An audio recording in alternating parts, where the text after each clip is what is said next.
kenapa gue nge-tweet soal pertanyaan vlog perceraian Ricis part 1 udah tayang belum, intinya itu. Dan itu kayaknya perdebatan semua orang sekarang ya, gitu ya, itu kan viral sekali ya. Intinya ngebuat soal ini mungkin bercandaan. Nih gue tegasin nih buat mbaknya dan juga buat netizen-netizen yang ini fans Ricis terutama nih ya, yang dari kemarin menyerang saya ya.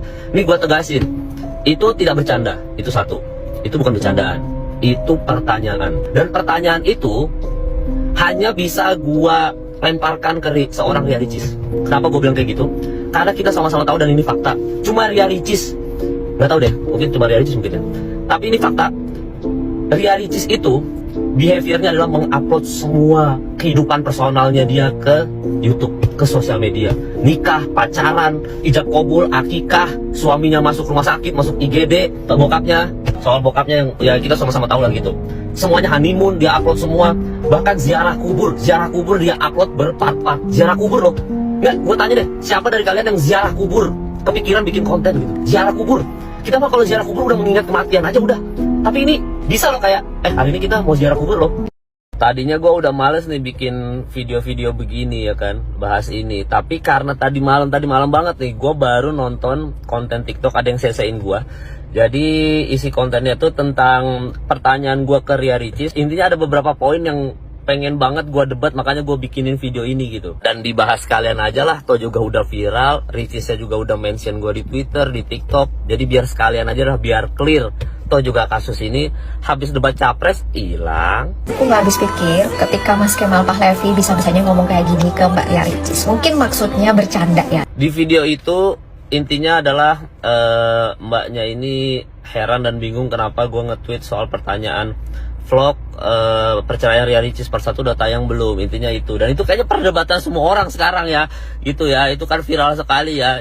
Intinya ngebuat soal ini mungkin bercandaan. Nih gue tegasin nih buat mbaknya dan juga buat netizen-netizen yang ini fans Ria Ricis terutama nih ya, yang dari kemarin menyerang saya ya. Nih gue tegasin, itu tidak bercanda, itu satu, itu bukan bercandaan, itu pertanyaan. Dan pertanyaan itu hanya bisa gua lemparkan ke seorang Ria Ricis. Kenapa gue bilang kayak gitu?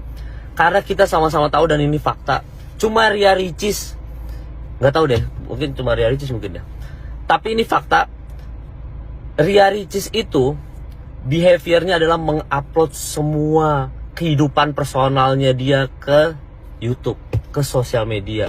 Nikah, pacaran, ijab kabul, akikah, suaminya masuk rumah sakit, masuk IGD, bokapnya, soal bokapnya yang ya kita sama-sama tahu lah gitu. Semuanya honeymoon dia upload semua. Bahkan ziarah kubur dia upload berpart-part. Ziarah kubur loh. Nggak, gue tanya deh, siapa dari kalian yang ziarah kubur kepikiran bikin konten gitu? Ziarah kubur. Kita mah kalau ziarah kubur udah mengingat kematian aja udah. Tapi ini bisa loh kayak, hari ini kita mau ziarah kubur loh. Oh iya ya gitu ya. Ya bawa kamera ya, kita ngonten di sana. Ada orang begitu kepikiran begitu? Gak ada. Ya cuma dia Ricis doang udah itu. Jadi ya patokan gue ya, Ricis tuh ngonten limitnya udah segitu loh. Sampai kayak ziarah kubur aja udah dikontenin apa segala macem.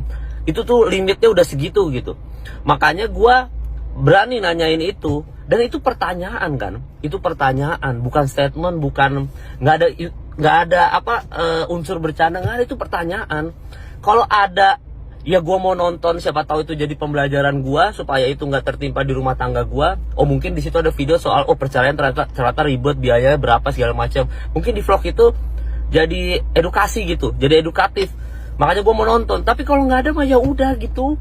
Nggak ada maksud apa-apa, itu cuma nanya. Itu satu. Yang kedua, di video itu mbaknya bilang bahwa sebenarnya kayaknya karya Ricis ini nggak ada maksud apa-apa sih, cuma pengen mengabadikan momen aja gitu. Ya memang kita tahu ya kalau karya Ricis ini kan influencer, YouTuber juga. Jadi itu apa-apa dikontenin, diposting. Aku yakin kok di sini Mbak Ricis ini nggak ada maksud apa-apa, cuma membagikan gitu loh tiap momen yang dia alami.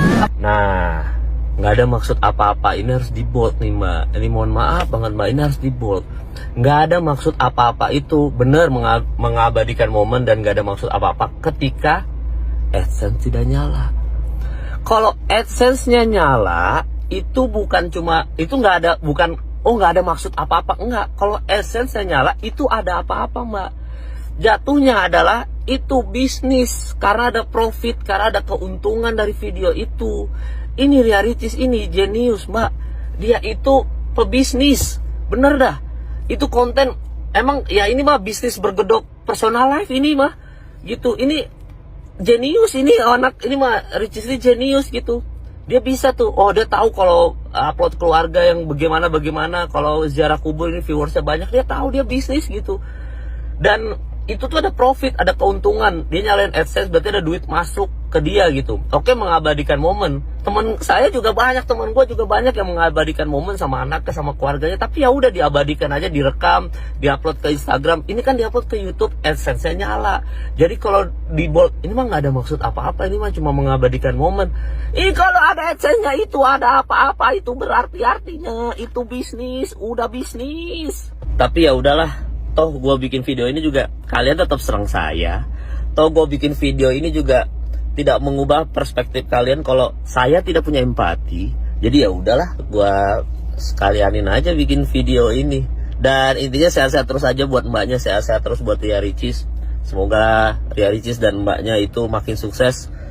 Ya itu aja lah, pokoknya lah. Peace.